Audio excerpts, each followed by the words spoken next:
Has anything really changed after the West's attacks on the suspected Syrian chemical weapon sites? There will be more blood shed, no doubt. But with the West and Russia now squaring up, there appears to be a great deal more at stake than the so far awful fate of one beautiful country and its people. What is the end game? You're watching Roundtable with me, David Foster.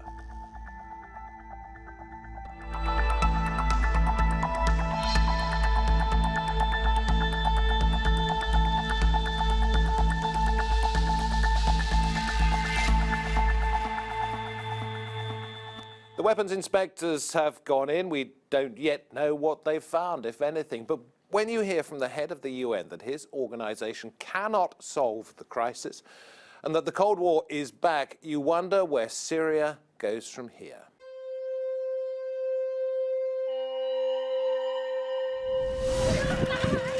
Chemical weapons have been one of the deadliest tools of the brutal Syrian war, claiming thousands of civilian lives. After the latest attack, US-led strikes destroyed chemical weapon facilities. But was it enough? Does the international community now need a clear strategy to end the Syrian conflict? The chemical attack in the Damascus enclave of Douma claimed at least 42 lives and prompted the US, UK and France to act. All the indications are that the Syrian regime was responsible, and we'll be working with our closest allies. I ordered the United States Armed Forces to launch precision strikes on targets associated with the chemical weapons capabilities of Syrian dictator Bashar al-Assad. Turkey, Saudi Arabia and most NATO members supported the strikes, while Russia, Iran and China opposed them.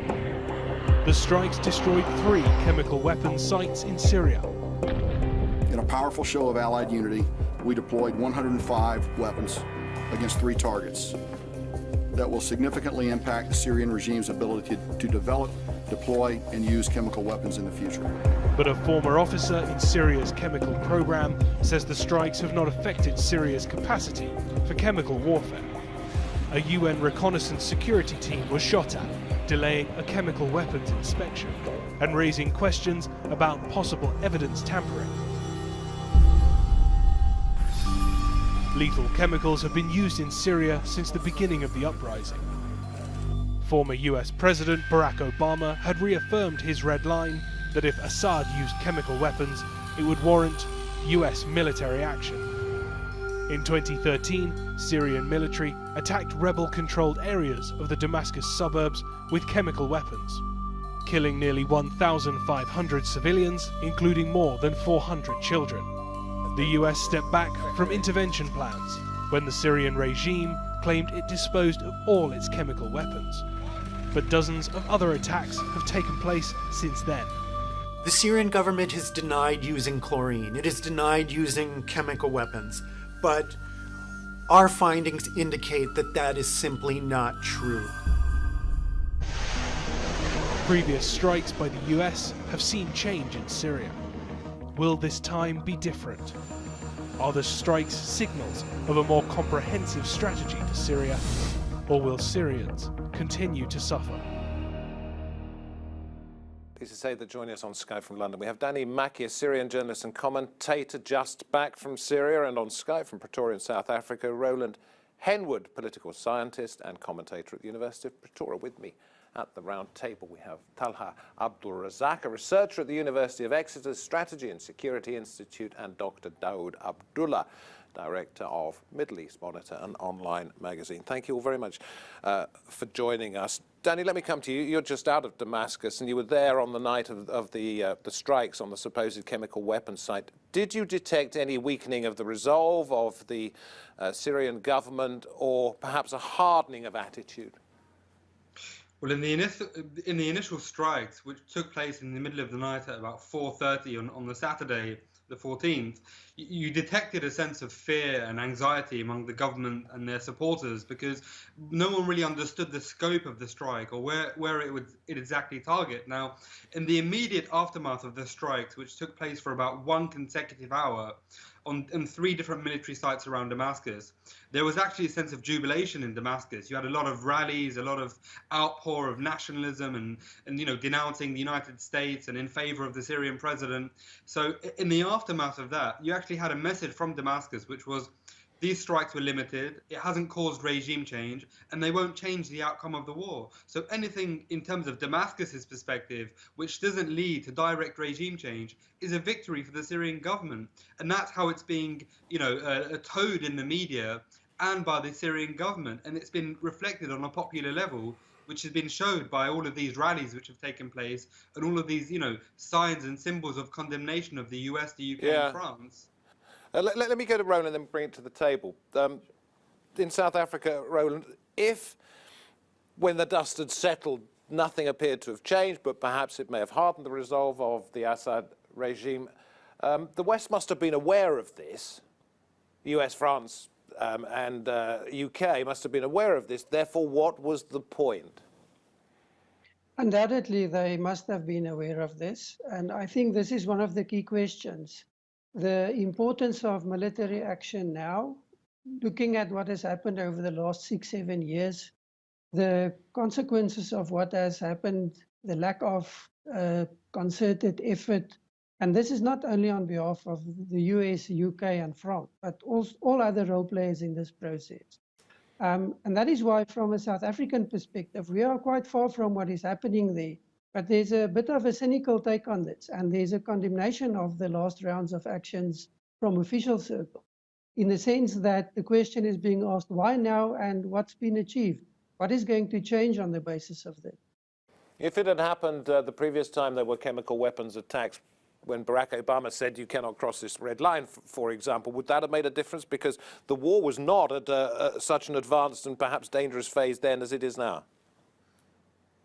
Well, I think that's one of the key issues, that there's no predictability in the process. There's no fixed foreign policy approach in a sense. And I understand that foreign policy is a flexible beast. It's not something that can be determined in advance. But there are many contradictions in what is happening at this stage.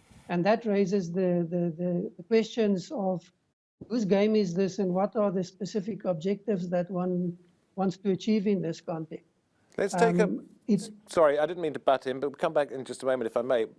In my introduction, I mentioned what Antonio Guterres had said, that the UN can't fix this, and there is a new Cold War. But what he also said was there's a difference between the Cold War in the past and what we're witnessing now.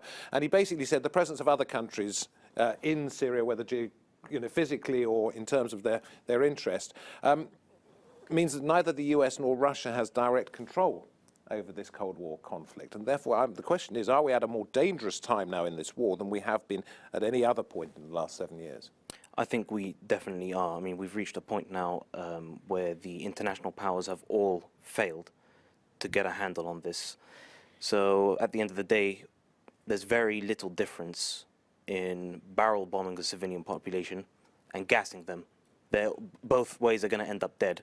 Some say one might be more horrific than the other, but the end result is fundamentally the same. So with these powers having very little interest, perhaps political will to deal with this, and the addition of a stronger regional sort of proxies, you could say, for example, the Saudi Arabian government, Qatar, Iran, Turkey itself as a NATO ally, you have various factions who also want to impose their will on the region and within Syria. Russia and America cannot necessarily control them. Why has it got to this point, Daud?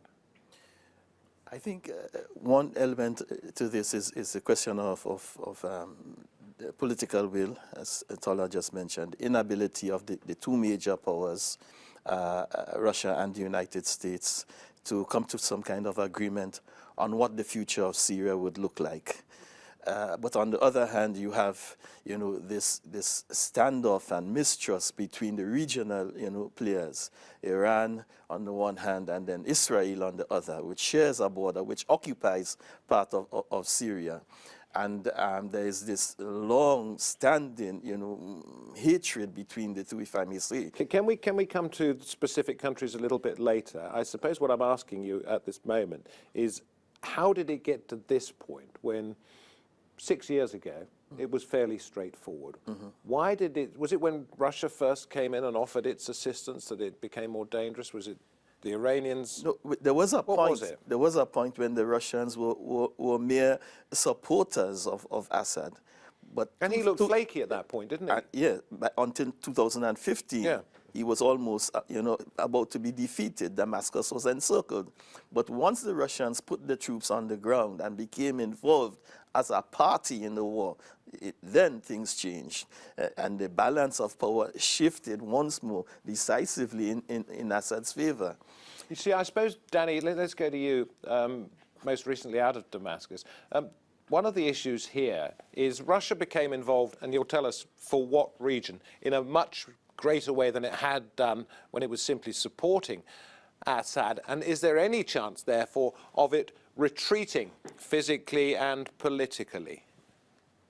Well, I definitely think that Russia has reached the point of no return in Syria, because since its intervention in September 2015, it's actually changed the course of the war on a level on the ground, because the Assad government was battered, its army was stretched on many front lines, it was losing territory, manpower, ammunition. It was in a very, very, very bad state. I mean, speaking to officers in 2015, you'd have thought that the government had a couple of months left. And even Lavrov stated that Damascus was on the verge of falling at one point.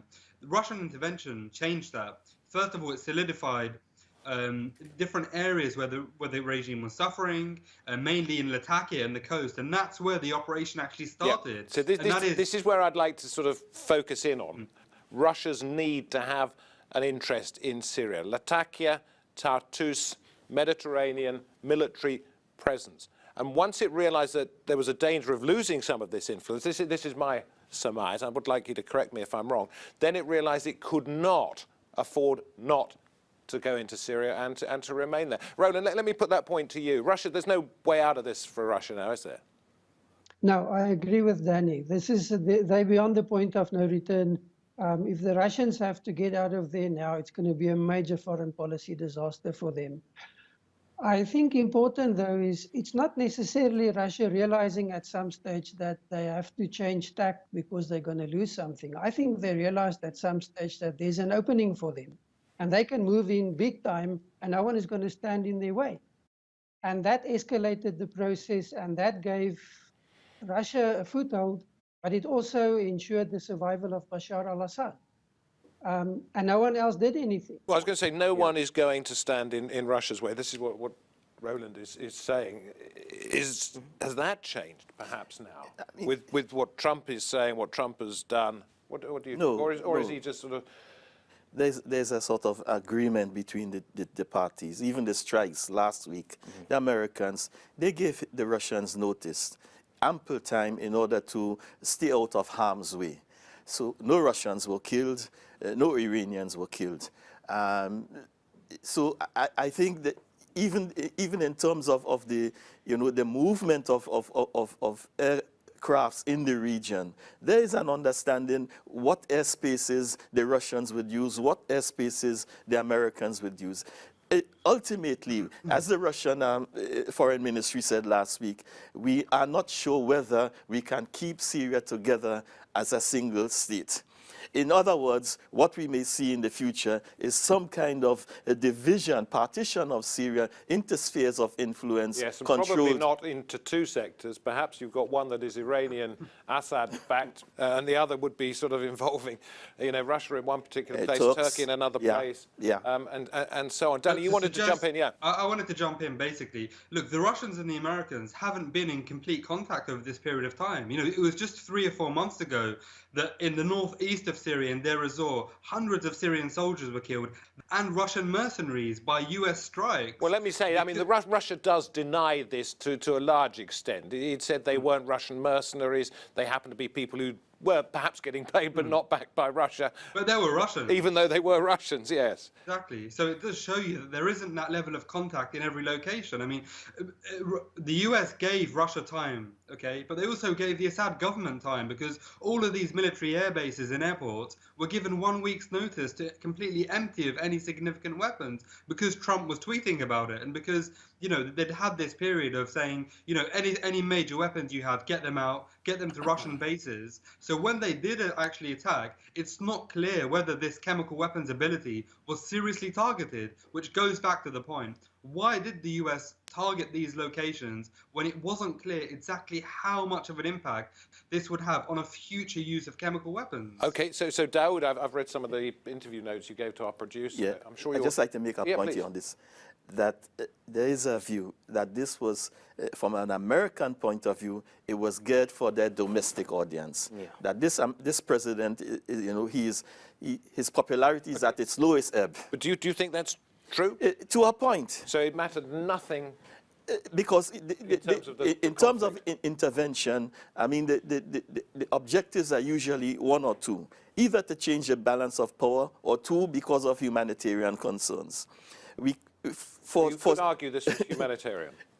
Certainly not, because, I mean, the killings will continue, for sure.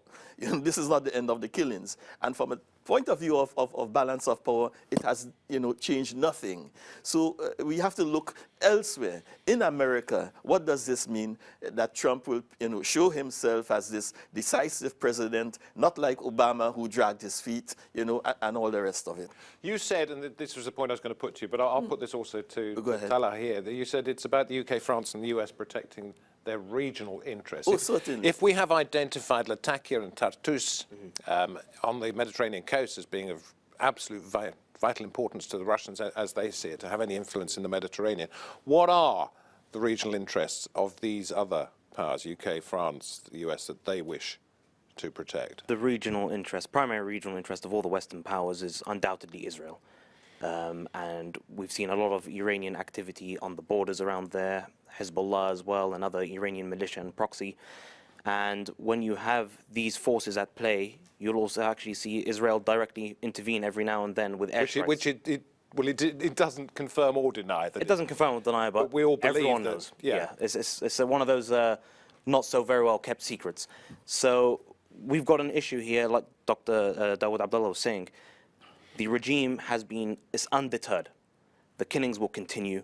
The bases were evacuated. No serious harm was done. However, a message was sent to domestic audiences.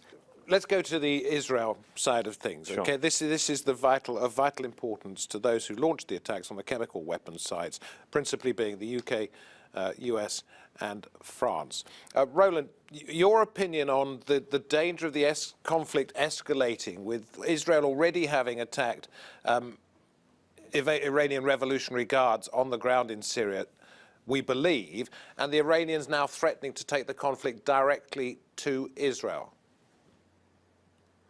It's always a possibility, although I think it is unlikely at this stage. I think the stakes will be much too high for anyone to go in that direction. And that may be one of the other reasons for this rather symbolic attack against the chemical sites, is to show that there is a willingness to engage, there is a willingness to show the use of force, but in a symbolic way only. But I think that should be sufficient at this stage. You always run the risk of something going wrong, things running out of control. But I think at this stage, it is unlikely that kind of escalation is going to happen. Do any of the four of you think that Assad has got the slightest possibility of being removed from office in any way? I don't think so right now, no, not at all. I think the only way it will happen now is if the Russians engineer something within the military, the Syrian military. And if they can convince the Iranians that, you know, it's no longer viable to support Assad, those are the conditions. Without these two, it's not going to happen. Would that pave the way to an end to this conflict? No, I don't think so. So why would they want to do that? To give the impression that things has changed. I mean, because, you know, he symbolizes the problem in a way. If you get rid of him, it gives the perception that probably we can move forward. However, it's not going to happen. It's essentially a facelift. Yeah. Yeah, it's like Zimbabwe, perhaps. You know, Mugabe goes and Mnangagwa takes over, and everybody says actually it's probably worse. So does this mean that the country will, Danny first of all, and then back to Talha here, does it mean that the country cannot remain as one entity, will have to be divided, and if so, on what lines?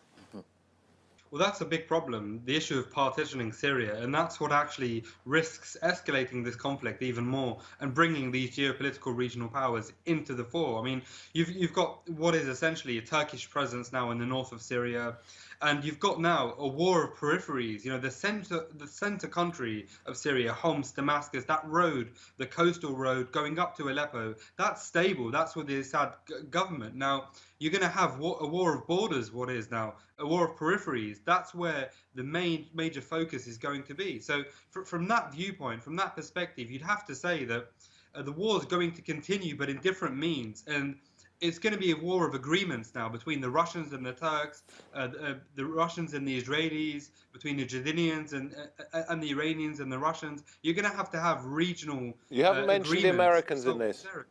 Because the Americans don't really have a vested interest regionally, apart from the interest of Israel. And the Americans don't actually have that presence on the ground. I mean, they do in northeastern Deir ez-Zor and in Tenerife, but that's a temporary presence. That's not going to be there for 10 years. Roland, it's a risk. If you agree with Danny, what's it going to take to bring it to that point, or perhaps you don't?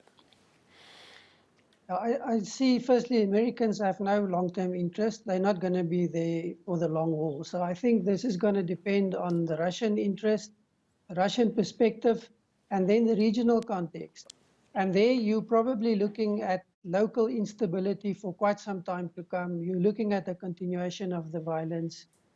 In the end, probably not something that's going to be resolved by Western powers, but something that's going to be resolved by some kind of an agreement within Syria, including Assad, at least in the short term, definitely including the Russians, and then whoever from the other regional powers see themselves with a vested interest. Well, this is one point, isn't it? Because we know the Iranians are in there, we know the Russians, etc., etc. We mentioned the Saudis earlier on, and the US might like the Saudis to go in what form, which risks a confrontation between the two historic enemies, Iran and Saudi Arabia, bigger. The ripples in the Middle East are always enormous. Why would the Saudis want to go in under pressure? Would it be under pressure from the US? Yes, it would be under pressure.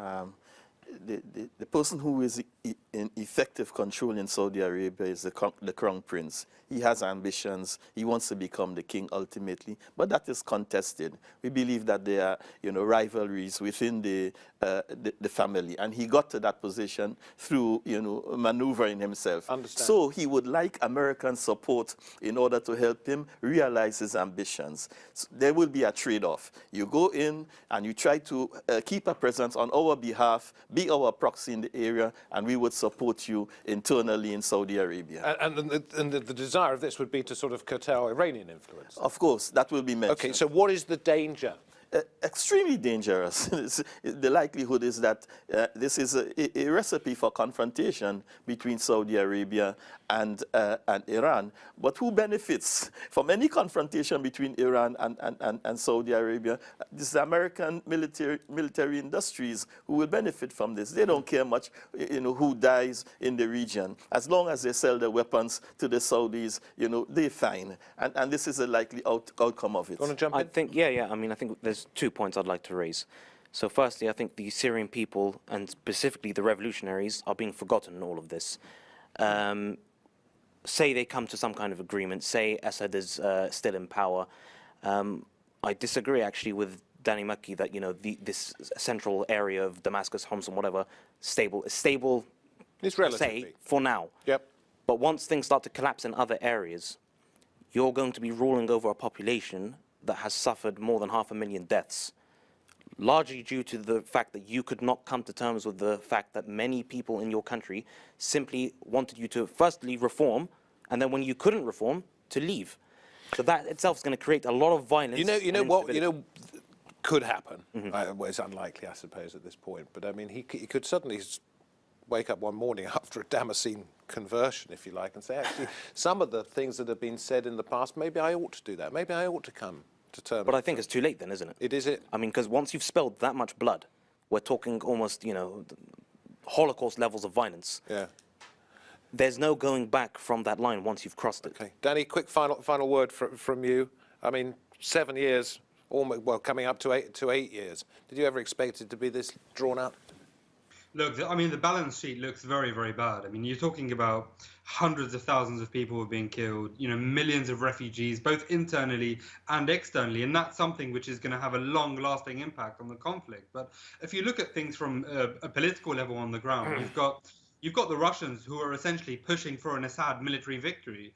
And regardless of whatever, look, let's be honest about this. 2013 was the West's prime time to change this conflict. If they would have intervened then, if Obama would have made that decision, we wouldn't be sat here talking about all of this. So in essence, that ship has sailed, unfortunately, for the opposition. Opportunities missed. And many deaths as a result of that. Listen, I'm sorry we have to end it here. Thank you very much indeed. YouTube is where you can find this programme. If you haven't caught us live, Roundtable YouTube, leave your comments. We do read them and we do take them on board. But saying opportunities missed in the time that's passed, the number of deaths, I had to write down at the top of my notebook here, Syria, brackets, April 2018. I must have done 100 programmes on Syria in the last 7 years. This has been one of the most interesting. Thank you all very much indeed. Unfortunately, it will not be one of the last. From me, David Foster, and the Roundtable team, see you next time, I hope. Bye-bye.